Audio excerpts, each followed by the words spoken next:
Hello everyone, welcome to my YouTube channel chemistry by Pawan Verma.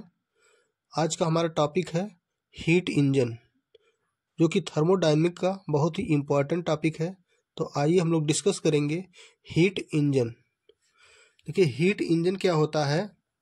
A machine which can do work by using heat that flow out spontaneously from a high temperature source to a low temperature sink is called heat engine.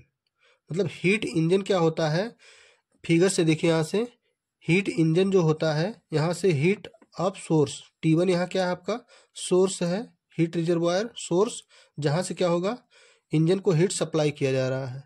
बीच में आपका heat engine है, यहाँ से आपका heat absorb करेगा और फिर यहाँ पे वर्क करेगा। इंजन को वर्क करने से जो हीट बच जाएगी वो कहाँ जाएगी, आपकी सिंक में जाएगी। तो इस तरह से कोई भी हीट इंजन वर्क करता है। ये आपका सोर्स से हीट को गेन करेगा और फिर वर्क करेगा। वर्क में कन्वर्ट होने के बाद जो हीट आपकी बच जाएगी वो सिंक के द्वारा क्या कर ली जाएगी, सिंक में चली जाएगी।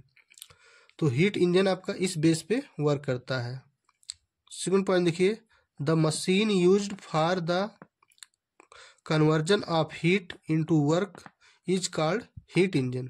एक ऐसी मशीन जो क्या करे, कन्वर्ट करे हीट को वर्क में, उसे हम क्या कहते हैं, हीट इंजन कहते हैं।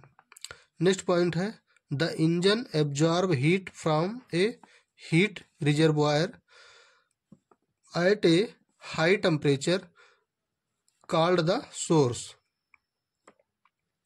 तो यहाँ से क्या हो गया आपका कि इंजन जहाँ से आपका क्या करता है, हीट को एब्जॉर्ब करता है, जिस रिजर्वायर से हीट को एब्जॉर्ब करता है उसे क्या कहते हैं आप, सोर्स कहते हैं। जैसे आपका हीट आपको यहाँ से एब्जॉर्ब कर रहा है इंजन, आपका Q2 हीट एब्जॉर्ब हो रहा है, तो ये आपका क्या है, हीट रिजर्वायर है। तो इसे हम क्या कहेंगे, सोर्स कहेंगे। नेक्स्ट पॉइंट है, returning the unconverted heat into a low temperature called sink. और यहाँ से हीट एब्जॉर्ब करने के बाद इंजन आपका वर्क करेगा। वर्क में जो हीट आपकी वर्क में कन्वर्ट नहीं होगी वो हीट कहाँ जाएगी, सिंक में जाएगी। तो लो टेम्परेचर की हीट कहाँ जाएगी, सिंक में, तो उसे हम क्या कहेंगे, सिंक कहेंगे। नेक्स्ट देखते हैं हम लोग। यहाँ से देखिए, it is always goes from higher temperature to lower temperature. Engine जो आपका वर्क करेगा वो हमेशा हायर टेम्परेचर से लोअर टेम्परेचर पे वर्क करता है। गिवन हीट, सपोज करते हैं जो गिवन हीट है वो क्या है, Q2 है। स्मॉल q से आप रिप्रेजेंट कर सकते हैं या फिर कैपिटल Q से। तो इंजन के द्वारा जो हीट एब्जॉर्ब किया जा रहा है वो Q2 है और रिजेक्टेड हीट क्या है, Q1 है। तो स्मॉल q से रिजेक्ट करिए या फिर कैपिटल Q से आप रिप्रेजेंट कर सकते हैं। तो रिजेक्टेड हीट आपका Q1 हो गया। अब Q2 इज इक्वल टू हम क्या लिख सकते हैं, Q2 हीट वहां से सप्लाई किया जा रहा है, तो वर्क में कितना कन्वर्ट हो रहा है प्लस कितना हीट सिंक में जा रहा है। तो Q2 is equal to work W plus Q1, या W इज इक्वल टू क्या हो जाएगा, work done Q2 minus Q1 का जो डिफरेंस होगा वो क्या होगा, आपका वर्क डन होगा। तो यहाँ से हम आप लोग इंजन की इफिशियंसी निकाल सकते हैं, इफिशियंसी ऑफ हीट इंजन। यहाँ से देखिए, इफिशियंसी को हम लोग ईटा से रिप्रेजेंट करते हैं। तो ईटा इज इक्वल टू हो जाएगा work done upon heat absorb. मतलब जितना वर्क डन इंजन के द्वारा हुआ है अपन जितना हीट आपने सप्लाई किया है।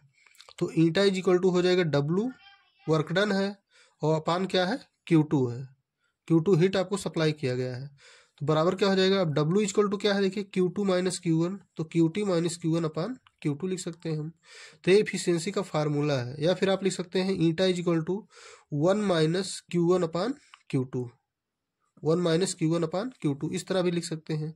या फिर आप लिख सकते हैं eta is equal to 1 minus T1 upon T2, क्योंकि T1 टेम्परेचर और T2 टेम्परेचर के फॉर्म में हो जाएगा। या फिर T2 minus T1 upon T2। तो इस फार्मूले से आप किसी भी हीट इंजन की इफिशियंसी यहाँ से निकाल सकते हैं। अब यहाँ पर देखिए, अगर सपोज करें हम T1 is equal to 0, T1 is equal to क्या है, 0। अगर T1 यहाँ 0 हो जाएगा तो ईटा इज इक्वल टू क्या हो जाएगा, 1 माइनस 0 अपान T2, यानी ईटा इज इक्वल टू क्या आ जाएगा, 1 आ जाएगा। और ईटा इज इक्वल टू 1, जो कि क्या है, नॉट पॉसिबल। मतलब कोई भी इंजन ऐसा नहीं है कि जो 100% इफिशियंसी के साथ क्या कर सकता है, कार्य कर सकता है। तो 100% efficiency is not possible for any heat engine, किसी भी हीट इंजन से 100% इफिशियंसी क्या होती है, पॉसिबल नहीं होती है। तो हमेशा ईटा की वैल्यू क्या होगी, 1 से कम ही होगी। तो इस तरह से आपको हीट इंजन आप यहाँ से देख सकते हैं और अपनी एक अच्छी सी नोट्स आप बना सकते हैं।